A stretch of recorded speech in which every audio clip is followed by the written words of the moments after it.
Hello greens, welcome to the new video. Today we'll figure out how to make your own loofah.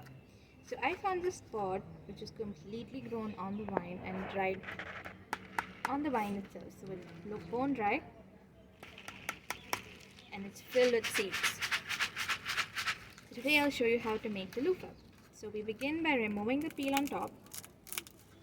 It's a little fibrous, so take some time. And then once you've peeled most of it out, you make a tiny little hole like I have right here, and then you can take out all the seeds. If your loofah was completely ripe and bone dry, you'll get a lot of seeds to grow. And once you take out all of these seeds, you can soak it in water so that the shell is a little more easier to peel off. And then just rinse it off a couple of times, and there you have it.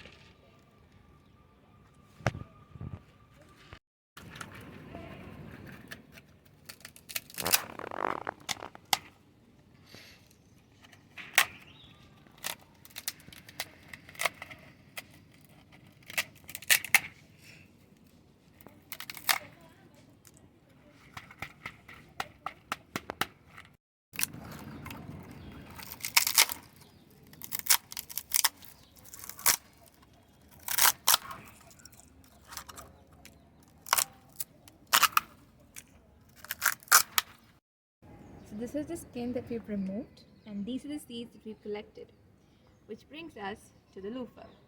If you look closely, it still has a little bit of blemishes here and there, so we will soak it in water and cut it off, and again also cut it to size. It still has a smell which we can remove. It's not that bad, but it is noticeable. Apart from that, we're done, and we have a beautiful piece of loofah which is all squishy. That's it.